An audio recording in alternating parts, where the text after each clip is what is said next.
ओम सूर्याय नमः। प्यारे भक्तगणों, आज रविवार के दिन मैं आप सभी को सुनाऊंगी रविवार व्रत कथा।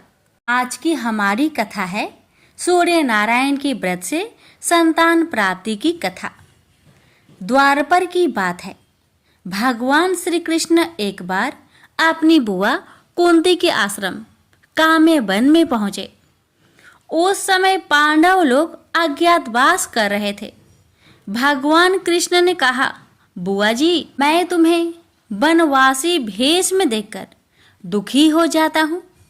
मुझे सदैव इस बात की चिंता लगी रहती है कि पता नहीं कब दुष्ट दुर्योधन का प्रहार तुम्हारे ऊपर हो जाए। अतएव इस विपत्ति से छुटकारा पाने के लिए तुम भगवान सूर्य नारायण की आराधना करो। भगवान सूर्य ही सभी जीवों के नियंता और प्राण हैं। उनके तेज से ही जीवों का उद्धार होता है।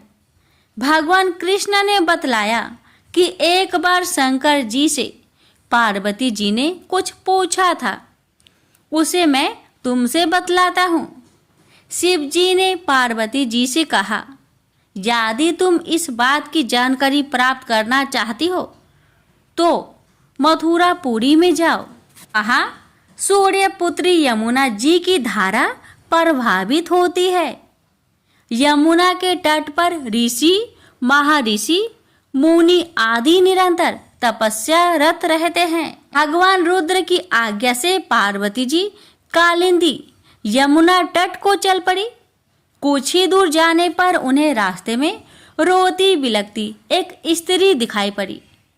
उसने बतलाया कि उसका नाम कुसुमवती है और उसका निवास कुसुमाकर वन के बीच में है। संतानहीनता होने के कारण उसके पति बसंत ने उन्हें त्याग दिया है और इस प्रकार वह निराश्रिता हो गई है। पार्वती जी उस स्त्री को साथ ले आगे चली गई।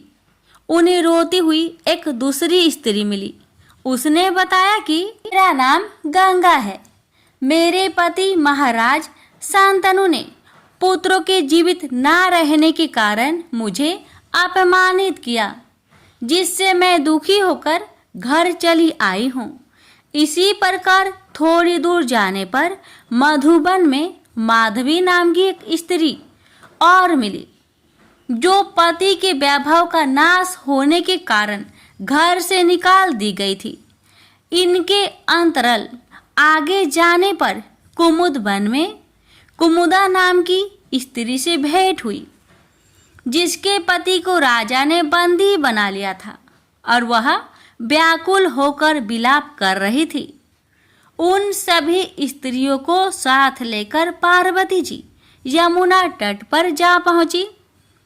उस तट पर पूजन उत्सव देखकर पार्वती जी ने ऋषि पत्नियों से पूछा कि यह किस देव की आराधना हो रही है, इस पूजन का विधान और फल क्या है।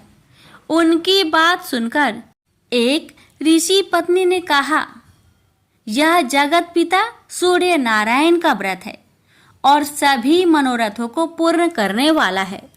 इस व्रत को करके प्रत्येक नर नारी अभिष्ट सिद्धि प्राप्त होती है। तुम्हारी भी यदि कोई वांछा हो तो इस व्रत को करके प्राप्त करो। ऋषि पत्नियों से ऐसी बात सुनकर पार्वती जी अत्यंत प्रसन्न हुई और उस व्रत के विधान का फल को जानकर शिव जी के पास लौट आई। पार्वती जी ने इस व्रत को करके विघ्न नाशक गणेश जी जैसे पुत्र को प्राप्त किया। प्रेम से बोलिए सूर्य नारायण की जय।